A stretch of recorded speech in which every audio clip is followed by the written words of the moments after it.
మొదటి సమూయేలు గ్రంథము 16వ అధ్యాయము. అంతట యెహోవా సమూయేలుతో ఈలాగు సెలవిచ్చెను. ఇశ్రాయేలీయుల మీద రాజుగా ఉండకుండా నేను విసర్జించిన సౌలును గూర్చి నీవెంతకాలము దుఃఖింతువు? నీ కొమ్మును తైలముతో నింపుము.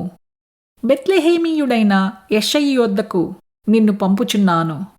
అతని కుమారులలో ఒకని నేను రాజుగా నియమించుదును. సమూయేలు, నేనెట్లు వెళ్ళుదును? నేను వెళ్ళిన సంగతి సౌలు వినిన ఎడల అతడు నన్ను చంపుననగా, యెహోవా, నీవు ఒక పెయ్యను తీసుకునిపోయి యెహోవాకు బలిపశువును వధించుటకై వచ్చితినని చెప్పి యెషయిని బల్యర్పణమునకు పిలువుము. అప్పుడు నీవు చేయవలసిన దానిని నీకు తెలియజేతును. ఎవని పేరు నేను నీకు చెప్పుదునో అతనిని నీవు అభిషేకింపవలెనని సెలవీయగా, సమూయేలు యెహోవా ఇచ్చిన సెలవు చొప్పున బేత్లెహేమునకు వెళ్ళెను. ఆ ఊరి పెద్దలు అతని రాకకు భయపడి, సమాధానముగా వచ్చుచున్నావా అని అడుగగా, అతడు, సమాధానముగానే వచ్చితిని. మీరు శుద్ధులై నాతో కూడా బలికి రండని చెప్పి యెషయిని అతని కుమారులను శుద్ధిచేసి బలి అర్పించెను. వారు వచ్చినప్పుడు అతడు ఏలీయాబును చూచి, నిజముగా యెహోవా అభిషేకించినవాడు ఆయన ఎదుట నిలిచియున్నాడని అనుకొనెను. అయితే యెహోవా సమూయేలుతో ఈలాగున సెలవిచ్చెను. అతని రూపమును అతని ఎత్తును లక్ష్యపెట్టకుము. మనుష్యులు లక్ష్యపెట్టు వాటిని యెహోవా లక్ష్యపెట్టడు. నేను అతని త్రోసివేసియున్నాను. మనుష్యులు పైరూపమును లక్ష్యపెట్టుదురు కాని యెహోవా హృదయమును లక్ష్యపెట్టును. యెషయి అబీనాదాబును పిలిచి సమూయేలు ఎదుటికి అతని రప్పింపగా, అతడు, యెహోవా ఇతనిని కోరుకొనలేదనెను. అప్పుడు యెషయి షమ్మాను పిలువగా, అతడు, యెహోవా ఇతనిని కోరుకొనలేదనెను.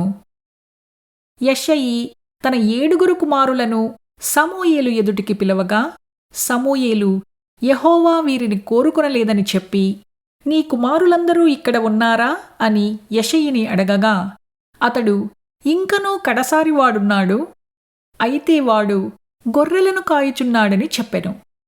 అందుకు సమూయేలు, నీవు వానిని పిలువనంపించుము, అతడిక్కడికి వచ్చి వరకు మనము కూర్చుందుమని యెషయితో చెప్పగా, అతడు వాని పిలువనంపించి లోపలికి తోడుకుని వచ్చెను.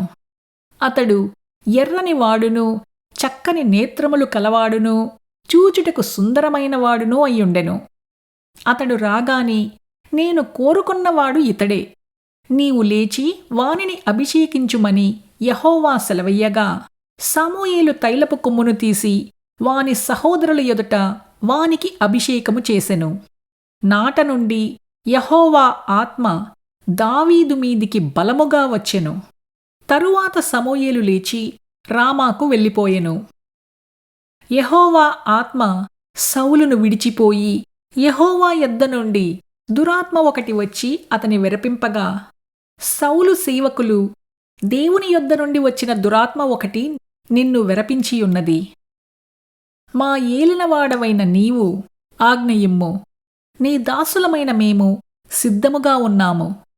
సితారా చమత్కారముగా వాయింపగల ఒకని విచారించుటకై మాకు సెలవిమ్ము. దేవుని యొద్ద నుండి దురాత్మ వచ్చి నిన్ను పట్టినప్పుడెల్లా అతడు సితారా చేతపట్టుకొని వాయించుట చేత నీవు బాగుపడుదువని అతనితో అనిరి.